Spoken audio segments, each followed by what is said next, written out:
Subscribe কৰক অসমীয়া মুছলিম YouTube চেনেলক আৰু ভিডিঅটো লাইক কৰক লগতে বেল আইকন প্ৰেছ কৰক আমাৰ নিয়মিত আপডেটবোৰ পাই থাকিবলৈ ধন্যবাদ আসসালামু আলাইকুম বন্ধুসকল কেনে আছে আপোনালোক আশা কৰো সকলোৱে ভালে আছে আজি আমি আলোচনা কৰিম অসমৰ আন এটা বুটিয়া ঠাইৰ বিষয়ে ইতিমধ্যে অসমৰ তিনটা বুটিয়া স্থানৰ ভিডিঅটো আপোনালোকে আদৰি লোৱাৰ বাবে আমি ধন্যবাদ জনাইছো আৰু আপোনালোকক জনাবলৈ পাই খুশি হৈছো যে ভিডিঅটোৱে প্ৰায় 1,80,000 ভিউজ পাইছে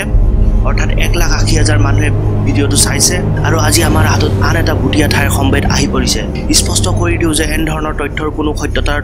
দাবী আমাৰ চেনেলে কেতিয়াও নকৰে এই সকলোবোৰ তথ্য ইন্টাৰনেটত উপলব্ধ হৈ আছে আমি আপোনালোকক খালি ইয়াৰ বিষয়ে অৱগত কৰোৱাটো আমাৰ উদ্দেশ্য গতিকে বন্ধুসকল আপোনালোকে চাই আছে অসমীয়া মুছলিম ইউটিউব চেনেল আহক আগবাঢ়ো Wish we can turn back time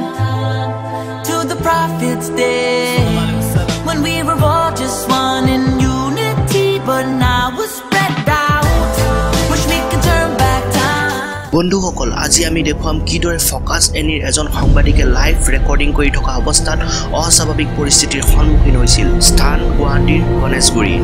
একেই স্থানতে 2008 চনৰ 30 অক্টোবৰত বোমা বিস্ফোৰণ হৈছিল আৰু সেই স্থানত সাংবাদিকজনে কিছু অবিশ্বাসযোগ্য দৃশ্য কেমেৰাত বন্দী কৰিছিল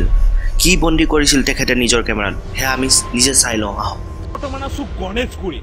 30 অক্টোবৰত ভয়াবহ বিস্ফোৰণ সংঘটিত হৈছিল এইখিনি স্থানতে আৰু এইখিনি স্থানতে ভয়াবহ বিস্ফোৰণ হৈছিল আমি দেখুৱাইছো ইয়াৰ পাছত প্ৰবাসে আৰু যিকোনো সময়তে ফুটাঘাটকাৰী পুনৰ বিস্ফোৰণ সংঘটিত কৰিব পাৰে এই গণেশগুৰিত কিন্তু ইয়াতে নাই কোনো সুৰক্ষা কৰ্মী আমি দেখুৱাইছো আমাৰ কেমেৰা পাছত প্ৰবাসে দেখুৱাইছে কোনো ধৰণৰ সুৰক্ষা কৰ্মী নাই আৰু যিকোনো বাহনত যিকোনো জায়গাতে হয়তো ফুটাঘাটকাৰী আহিব পাৰে এই মুহূৰ্তত আমি দেখুৱাইছো এখন মাৰুতি ভেন এই মাৰুতি ভেনতো হয়তো ফুটাঘাটকাৰী আহিব পাৰে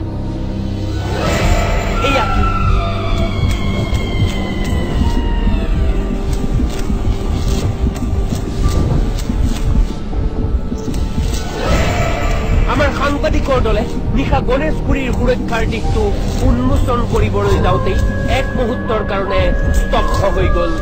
কি আচৰিত গাড়ীৰ ভিতৰত দুটাকৈ চকা এটা চকাই চলাই আহিছিল বগা ৰঙৰ এখন মাৰুতি ভান কাষত বহি আছে আৰোহী হৈ আন এটা চকা অবিশ্বাস্য অকল্পনীয়